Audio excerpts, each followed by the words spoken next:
When my sister slept with my fiancé, my world collapsed, yet the moment they tried to bury me, I delivered a twist that none of them ever saw coming. Logan's phone buzzes on the coffee table. Once, twice, 3 times in rapid succession. I sit cross-legged on his plush couch, staring at the device while the shower runs in the background. Steam seeps under the bathroom door, carrying the scent of his expensive body wash. The same scent that once made my heart flutter now turns my stomach. The diamond on my left hand catches the afternoon sunlight, throwing tiny rainbows across the ceiling. 3 carats, princess cut. The ring Logan spent months saving for, he'd told me proudly. The ring my sister Taryn had called absolutely perfect, with that strange gleam in her eyes. The phone buzzes again. My fingers twitch. I've never checked his phone before. Never wanted to, never needed to. But lately those canceled weekend trips, the sudden work emergencies, the way he angles his screen away when texting. The shower squeaks off.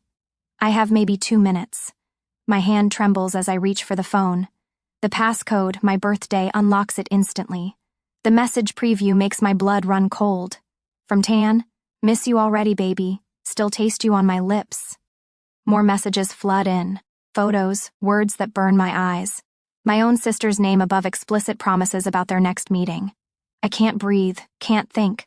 But my fingers move automatically, taking screenshots, sending them to myself. Evidence. I need evidence, or I'll wake up tomorrow thinking this was just a nightmare. The bathroom door creaks. I look up to find Logan frozen in the doorway, towel slung low on his hips, water dripping from his dark hair. His eyes drop to the phone in my hand. "Claire," he whispers. "Just my name, nothing else." The couch cushions sink as I stand. My engagement ring catches the light one final time as I slide it off, placing it carefully on the side table. The soft clink of metal on wood echoes in the silence. 6 months ago, I'd brought him home to meet my family. Mom and Dad had exchanged those worried glances they thought I couldn't see.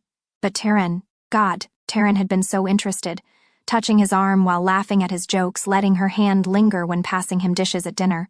Only 11-year-old Grace had seemed genuinely happy for us, showing Logan her science project with unguarded enthusiasm. I'd been so blind. "Claire, wait." Logan starts toward me. I can explain. I walk past him without a word. My heels click against his hardwood floors, the same floors where Taryn must have. No, don't think about it. The coincidences make sense now. Taryn showing up at our favorite restaurant, running into us at the movies, the way she'd lingered after family dinners, offering to help clean up while I drove Grace to her friend's house. My own joke echoes back at me. "Better watch out, Logan. Taryn might steal you away." His uncomfortable laugh. The quick glance between them. Signs I'd dismissed. The elevator arrives with a cheerful ding that mocks my shattered world. Logan's voice carries down the hallway, calling my name. His footsteps pound against the carpet, but the doors slide shut before he reaches me. I lean against the mirrored wall, legs shaking. Now in the car, my phone erupts with calls and texts as I drive. Each one from Logan, each one ignored. My chest constricts. Black spots dance at the edges of my vision. I pull over, gulping air that feels too thin. When the world stops spinning, I find myself parked outside my parents' house. The familiar white colonial with its perfect lawn and wraparound porch. The home where my sister still lives, where she probably laughed about fooling me. I grip the steering wheel until my knuckles turn white. The dashboard clock blinks 4:47 p.m. 03. Mom will be starting dinner prep. Dad will be in his study. Taryn might be upstairs in her room texting my fiancé, ex-fiancé, about what they'll do to each other next time. The front door opens. Taryn steps out to check the mail, wearing the red sweater she borrowed from me last month. She hasn't seen my car yet. My fingers hover over the door handle. Do I confront her now, storm in with screenshots blazing? Or do I wait, plan my approach, make sure this revelation detonates with maximum impact? The answer will change everything. The soft murmur of the evening news fills our living room as I step through the front door. Mom and Dad sit in their usual spots. Dad in his leather recliner, Mom perched on the edge of the floral couch. Taryn lounges between them, scrolling through her phone. So normal, so perfect. My stomach lurches. "Claire." Mom looks up, her smile fading as she takes in my expression. "Honey, what's wrong?" The remote control sits on the coffee table. 3 button presses and the television switches to screen mirroring. My trembling fingers find the screenshots and I hit share. The messages flood across our 60-inch screen in high definition. Each word sears into the pristine family tableau like acid. Miss you already, baby. Still tasting you on my lips. Next time I want you to... Mom's hand flies to her mouth. Dad's newspaper crumbles in his fist. And Tehran just sits there, one eyebrow raised, lips curved in that familiar smirk I once thought meant sisterly mischief. The crack of Mom's palm against Tehran's cheek splinters the silence. How could you? Mom's voice shakes. Your own sister! Dad surges from his recliner, face purple. Under my roof. You brought that snake into our home. A small whimper draws my attention to the corner. Grace crouches behind the couch, her science fair ribbon clutched to her chest. Her wide eyes dart between us all, trying to understand why her family is shattering. Yeah, I did it. Tehran touches her reddening cheek, that smirk never wavering. So what? So what? Dad's roar rattles the family photos. You betrayed your sister. Please. Tehran rolls her eyes. Claire always gets everything. The grades, the job, the perfect boyfriend. Maybe I wanted something for myself for once. My throat closes around the bitter laugh trying to escape. Something for yourself? He was my fiancé. Not anymore.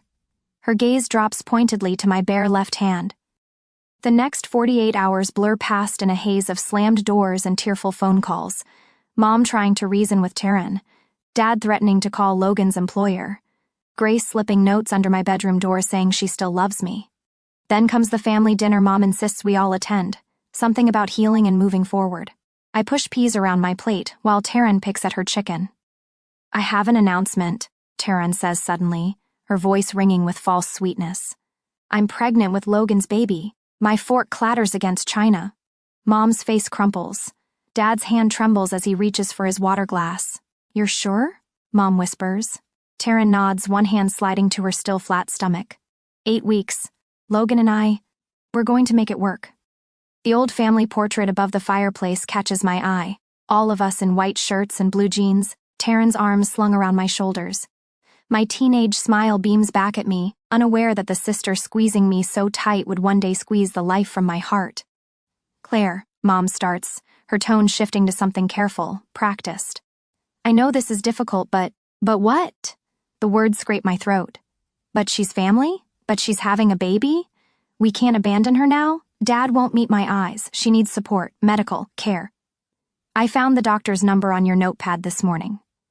My chair screeches against hardwood as I stand. You've already made appointments for her, haven't you? Mom's silence answers for her. That night, I packed 2 suitcases in my childhood bedroom. Photos, clothes, the books I left behind when I moved in with Logan. The life I built here suddenly feels like a museum of betrayal. A soft knock at my door reveals Grace, her small face streaked with tears. She presses something into my palm, a bracelet woven from embroidery thread, the kind we used to make during summer camp. Don't forget me, she whispers. I crush her against me, breathing in the scent of strawberry shampoo and innocence. Never. Downstairs, Mom and Dad hover near the front door, their faces wear matching masks of parental concern masking relief. They won't have to choose sides if I remove myself from the equation. You've already chosen, I tell them quietly. I'm just making it official. Grace watches from the upstairs window as I load my car. In the glow of the porch light, her small hand presses against the glass. I force myself not to look back as I drive away. But my rearview mirror captures one final image, my baby sister's silhouette forever frozen in that window, witnessing how quickly love can turn to ashes. Some say blood runs thicker than water, but they never mention how blood can poison the well, turning everything it touches bitter and undrinkable. As streetlights blur past my windshield, I wonder if there's enough distance in the world to dilute the toxin of family betrayal. 3 months later, morning sunlight streams through my studio window, painting rectangles on the bare wood floor. 600 square feet of freedom. The realtor called it cozy. I call it a sanctuary. San Diego wasn't my first choice, too close to Santa Barbara, too many memories of family beach trips. But the ocean pulled me here anyway. Maybe because running to mountains or desert felt too much like hiding. My laptop chimes with Grace's morning video call. Her freckled face fills the screen, yesterday's math test clutched in her hands, 98%. She bounces in her chair, dark curls wild from sleep. Miss Patterson said my proof was elegant. That's incredible, kiddo. The pride in my voice drowns out the ache of missing her. Tell me about the proof. She launches into an explanation of angles and parallel lines. I let her enthusiasm wash over me, remembering how she used to explain her science projects to Logan with that same sparkle. The memory stings less now, dulled by 3 months of distance. Claire. Grace's voice shifts. Mom asked about you again. I study the stack of marketing reports on my desk. Focus on your theorems, okay? You're going to be the next Katherine Johnson. After we hang up, I slip on running shoes and head down to the beach. The morning fog hasn't burned off yet, wrapping the shore in gauzy white. My new routine, 5 miles along the water before work. The rhythm of waves and footsteps clears my head better than any therapy session. A yellow lab bounds up, tennis ball dropped at my feet. Behind him, his owner raises an apologetic hand. Sorry, Cooper's still learning boundaries. I toss the ball, watching Cooper's joyful chase. My first real smile in weeks surprises me, stretching unfamiliar muscles. At work the next day, I throw myself into the Johnson account rebrand. My team doesn't ask about the ring-shaped tan line on my finger or why I transferred from Santa Barbara. They just slide coffee onto my desk during late nights and invite me to Thursday happy hours. Your presentation was killer, Sarah says, dropping into the chair beside my desk. That pitch about generational marketing. Jackson never nodded so much in meetings. Thanks.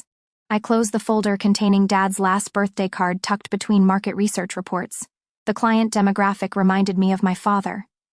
Speaking of killer work, Marcus appears in my doorway, winter sunlight gleaming off his bald head.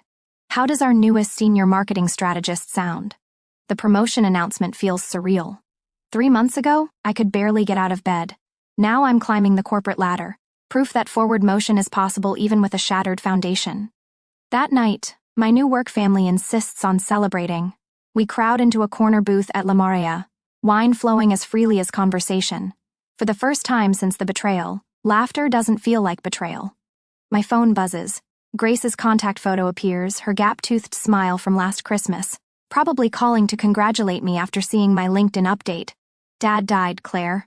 Her voice breaks, young and lost. His heart just stopped at breakfast. Mom said, she said he tried calling but your number changed. The restaurant window reflects my face, bloodless and still. Behind me, Sarah raises her glass in a toast I can't hear. The world narrows to Grace's ragged breathing and the thud of my pulse. I'll be there in 6 hours. My voice sounds far away. Pack a bag if you want to stay with me after. The drive north blurs into a stream of taillights and memories. Dad teaching me to ride a bike, his quiet pride when I made honor roll, the way he squeezed my shoulder at graduation whispering, "You're going to change the world, Claire Bear." The familiar house brings me back to reality. Black wreaths hang on the porch columns of my childhood home. The sight stops me at the end of the driveway, hands white-knuckled on the steering wheel. Taryn stands in the doorway, one hand resting on her swollen belly. Logan, no, Mike now, hovers behind her like a shadow. But then Grace bursts through them, gangly legs carrying her down the steps. She slams into me with the force of grief, face buried in my shoulder. You came. Always for you. I smooth her tangled curls, breathing in the familiar scent of Mom's lavender shampoo. The next morning, I sit in a sterile hospital office facing Dad's cardiologist. Papers scatter his desk. Medical records I technically have no right to see, but small-town connections run deep, and he knew Dad for 20 years. Your father's condition developed rapidly. Dr. Martinez removes his glasses, polishing them with his coat sleeve. The first symptoms appeared about 2 months ago. He asked about bringing you to appointments, but someone always said you were too busy with your new job. My throat closes. 2 months. The exact time I'd been gone. He left this at his last appointment. The doctor slides a phone across his desk, Dad's old flip phone, the one Mom always teased him about keeping. The nurse found it when cleaning out his personal effects. The last unsent text glows on the tiny screen. I miss you, Claire Bear. Dinner at Angelo's next week. My treat. Draft saved 15th of October, 3 days before his death. I pocket the phone. Another piece of him stolen by lies. The weight of it presses against my ribs. A constant reminder that grief compounds like interest, loss upon loss, betrayal upon betrayal. Tomorrow will bury him, the father who taught me integrity, felled by a heart that tried to bridge too many family divides.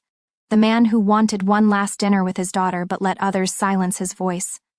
How do you mourn someone taken twice, first by family deception, then by death's finality? The answer waits in the funeral home's parking lot, in the carefully chosen words of his eulogy.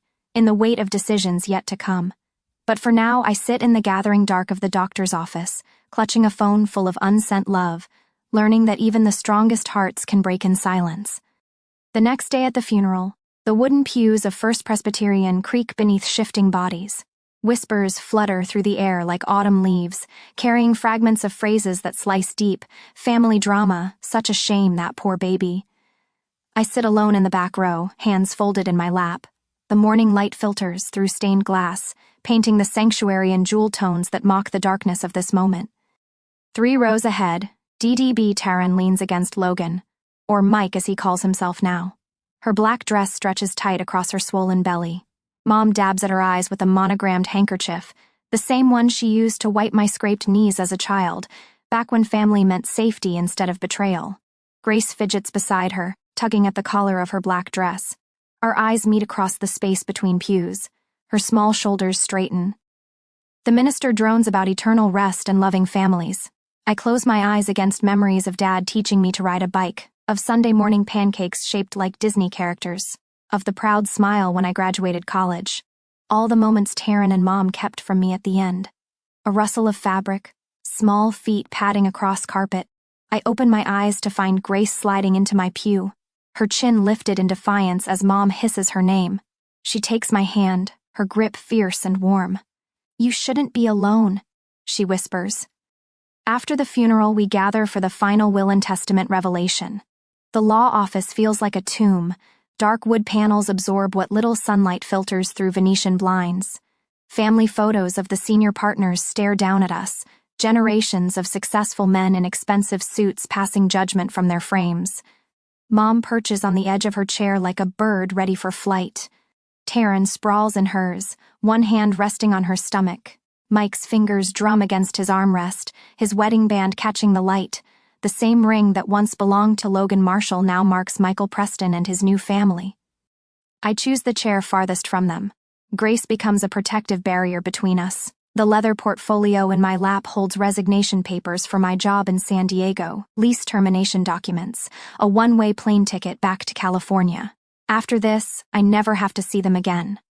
Mr. Patterson shuffles papers on his mahogany desk. His wire-rimmed glasses catch the light as he studies each page with careful deliberation. The wall clock ticks. Seconds stretch into minutes. Well, he clears his throat. Shall we begin? The standard legal language washes over us. Property distributions, tax considerations. My father's life reduced to line items and dollar signs. I focus on breathing, on the steady pressure of Grace's hand in mine. The distribution of liquid assets, Mr. Patterson adjusts his glasses. To my eldest daughter, Claire Elizabeth Bennett, I leave 45% of my total estate, approximately $720,000. The words don't register at first. Then Taryn's scream shatters the silence. "That's impossible." She surges to her feet, papers scattering. "Daddy would never—" To my youngest daughter, Grace Murray Bennett, 25%. Mr. Patterson continues as if she hadn't spoken. To my wife, Margaret Ann Bennett, 20%, and to my middle daughter, Taran Louise Preston, 10%. Mike's calculating gaze fixes on me. The predatory assessment in his eyes turns my stomach. "This is wrong." Taryn's voice trembles. "I'm having his grandchild, he knew that." Mr. Patterson removes his glasses, polishing them with careful precision. "The will was updated 3 weeks before your father's passing. He was of sound mind and body when he made these changes. 3 weeks, while they told me he was too busy to talk, while they screened my calls and deleted my messages, while they stole my last chances to say goodbye. There's more." Mr. Patterson opens a drawer, withdrawing a cream-colored envelope. My name sprawls across the front in Dad's familiar handwriting. "Your father left this for you, Claire." The paper feels warm against my fingers, as if it holds some echo of his touch. I break the seal with trembling hands. "My dearest Claire Bear. By the time you read this, I'll be gone. The doctors give me weeks, maybe days. Your mother and sister don't know I'm writing this. They think they're protecting me by keeping you away, but their protection feels like prison. I failed you, sweetheart. I saw what was happening between Logan and Tehran, the glances, the secret meetings, but I told myself I was imagining things, that no daughter of mine could betray her sister that way. By the time I found proof, the damage was done. I failed to protect you when it mattered most." This is the one thing I can still make right. Use this money to build the life you deserve, far from their poison. And please watch over Grace. She needs the strength and integrity I see in you. I love you, Claire Bear. I'm sorry I didn't say it enough. Dad. Tears splash onto the page, smearing the ink. I fold the letter with careful precision, tucking it into my jacket pocket near my heart. This is ridiculous. Mike's voice cuts through my grief. You can't honestly expect us to accept these terms. The will is legally binding. Mr. Patterson's tone could freeze hell. Any challenge would be costly and unlikely to succeed. The screech of chair legs against hardwood makes me flinch. Mike looms over me, cologne and menace radiating from his expensive suit. We need to talk now. I stand slowly, matching his height in my heels. No, we don't. The baby is none of my concern. The words taste like victory. Grace follows me to the parking lot, her small hand still clutched in mine. The afternoon sun blinds after the office's darkness. I dig in my purse for sunglasses, for car keys, for escape. Claire. Mike's voice rings across asphalt. You need to do the right thing for the baby. I unlock the rental car, helping Grace inside. Mike's reflection grows larger in the driver's side window. This isn't over, he snarls. Yes, I slide behind the wheel. It is. The first text arrives before I reach the hotel. Unknown number. Hope you sleep well tonight. Then another and another, each one listing creative ways to make my life difficult. I pull into the hotel parking lot as my phone chimes with Tehran's number. Delete without reading. The screen lights up again immediately. Delete. The rental car's tire gives a slow hiss as I step out. Then another, and another, all 4 tires slumping against pavement, rubber slashed with surgical precision. I stare at the damage, at this calculated message. The sun sets behind mountains in the distance, painting the sky in shades of fire. They think they can intimidate me into surrendering Dad's final gift, into falling back in line with their twisted version of family obligation, into becoming the victim again. I take out my phone, dialing the police with steady fingers. Time to show them exactly how wrong they are. 2 weeks later, the website appears in my inbox, sent by 3 different Kio workers within an hour. Photos of me stumbling out of bars, dancing on tables, doing lines of cocaine off strangers' abs, all fabricated, all bearing my name and workplace. My phone buzzes, a text from my mother. Everyone in town is talking about this. What have you done to your sister? I close the message without responding and open my notebook, adding another tally mark to the growing list of harassment incidents. 37 marks, 37 attempts to break me in the 2 weeks since the will reading. The man watching me from the hotel lobby makes 38. He pretends to read a newspaper, but his eyes follow my every move. Same height and build as the one who slashed my tires last week. Same close-cropped hair as the delivery man who tried to get my new address. My phone rings. Grace. Claire. Her voice trembles. Mom let Taryn and Mike move into the house, into your old room. They're throwing all your stuff in garbage bags. The leather portfolio sits heavy in my lap, filled with screenshots, police reports, security footage, evidence collected like breadcrumbs leading straight to my sister and her husband. It's okay, Gracie. I'm handling it. I reach the elevator after the call ends. I stand smoothing my charcoal pencil skirt. The man with the newspaper shifts, starting to rise. A police officer entering the lobby catches his eye. He sits back down. Later that day, I drive to the law office to inquire about my next steps to protect both me and my little sister. Patricia Chen's law office occupies the entire 20th floor. The receptionist leads me to a corner office where a woman in her 60s sits behind a massive oak desk. Her silver hair forms an elegant crown, but her eyes hold steel. Miss Bennett. She gestures to the chair across from her. Show me what you've brought. I open the portfolio, place the evidence in neat stacks. Text messages, photos, police reports, hotel security footage. My hands don't shake anymore when I handle them.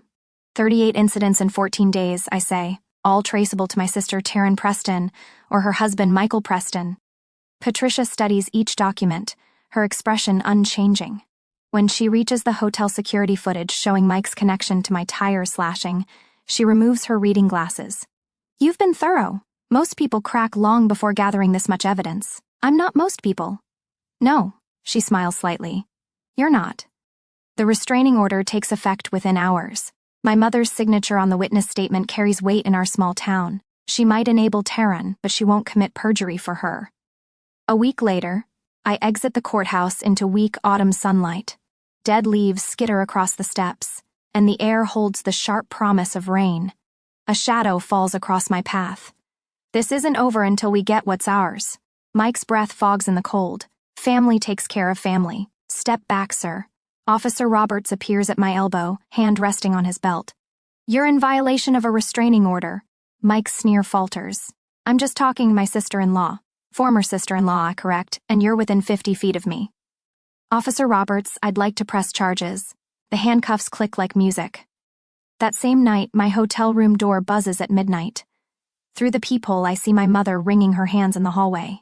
Claire, please just talk to me. I open the door but block the entrance. Why are you here? Can't you just give them something to make this stop? Her voice cracks. The baby needs a proper home. Your father would have wanted.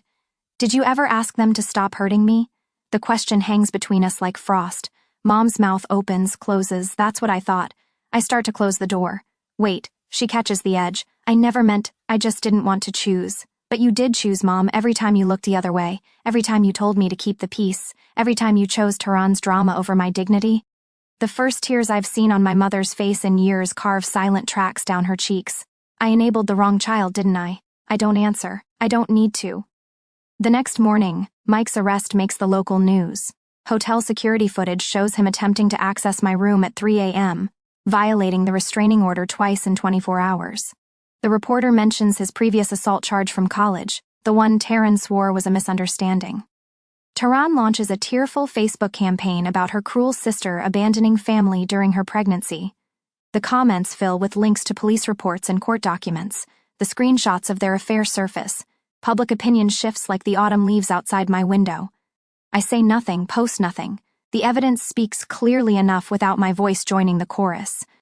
My phone buzzes. A text from my mother. I'm sorry. 2 words, too late. I add them to my evidence folder anyway, proof that sometimes silence speaks louder than screams, and dignity outlasts drama. The rain finally breaks. I watch it wash the dead leaves from the courthouse steps, clearing the path forward one drop at a time. 6 months later, the doorman tips his hat as I cross the marble lobby. Evening, Miss Bennett. His weathered face crinkles with genuine warmth. After 6 months, Marcus knows my schedule better than I do, noting which delivery services I trust and which visitors belong on the absolutely not list. My heels click against the floor as I head for the elevator. The sound echoes differently here than it did in Logan's apartment that last day, stronger, purposeful. The mirrored walls reflect a woman I'm finally starting to recognize again.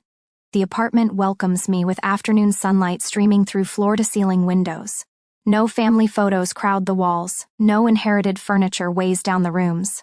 Every piece tells a new story. The vintage record player I found at a street fair, the hand-woven blanket from that tiny shop in La Jolla, the abstract painting created during a wine and canvas night with coworkers who became friends. My phone buzzes. The investment app notification shows another dividend payment posted. Dad's inheritance keeps working quietly in the background, growing steadily in the accounts my financial advisor helped establish.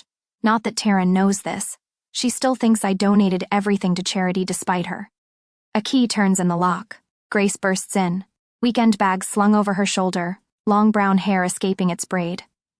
At 11, she's all elbows and knees and fierce intelligence. Claire, you won't believe what happened in science class. She drops her bag and launches into a story about frogs and failed experiments and her teacher's surprised laughter. I watch her gesture dramatically, remembering how she used to stifle her enthusiasm around Mom and Tehran. Now her voice fills every corner of the room. The oven timer chimes. Come help me with dinner? I ask. Jen and David are coming over and I promised them your famous garlic bread. Grace beams. She loves playing sous chef when Mike's CO workers visit, soaking up their stories about college and careers, and lives built on choices rather than obligations. They've become our chosen family, filling our Thanksgivings with laughter instead of tension, celebrating victories without keeping score. While Grace arranges herbs on the bread, I spot my therapist's business card tucked against the fruit bowl. Dr. Patterson's voice echoes in my mind. Healing isn't linear. Some days you'll laugh without guilt. Other days the pain will feel fresh. Both are valid. She was right. The laughter comes easier now. Sometimes I catch myself humming while cooking or smiling at strangers on my morning run. Small moments of joy no longer feel like betrayal. After dinner, Grace sprawls on the couch with her math homework, while I review foundation paperwork. The small nonprofit I started with a portion of Dad's inheritance, offering legal aid to women trapped in toxic relationships, opens its third shelter next week. Dad's watch sits on my desk, its hands frozen at 3:47, the last time we spoke before his heart gave out. Some days I wind it, let it tick forward, imagine conversations we'll never have. Other days I leave it still, a reminder that time doesn't heal all wounds. Sometimes it just gives you space to build something new from the broken pieces. The corner of an unopened envelope peeks from my desk drawer. Taryn's handwriting, her latest attempt at what? Reconciliation? Manipulation? The choice to read it remains mine, like the choice to keep the trust fund for Grace's college separate from my own accounts, like the choice to change my emergency contacts to people who've earned that trust. A message dings on my phone. Photos from Jen showing tonight's candid moments. Grace teaching David her secret garlic bread technique, me laughing at one of Jen's horrible puns. The genuine joy captured in each frame strikes me. When did I stop looking over my shoulder? When did I start believing I deserved this peace? Later, after Grace falls asleep watching old movies, I stand at the window. The city sparkles below, 1,000 lights reflecting possibilities. My phone shows a missed call from Mom. No voicemail, no text, just her name on the screen, waiting for my choice. Grace mumbles something in her sleep, curling deeper into the blanket I tucked around her. The sight centers me. One family bond survived the storm, emerging stronger for the struggle. One bridge rebuilt on a foundation of truth instead of obligation. A smile tugs at my lips as I whisper the words that have become my mantra. Some bridges burn for a reason. Others we rebuild stronger than before. The city lights blur as I press my palm against the cool glass. Behind me, Grace's steady breathing fills the quiet. Ahead, the future stretches wide open. For the first time in months, I'm not searching the horizon for storms. I'm just watching the stars emerge, one brilliant point at a time.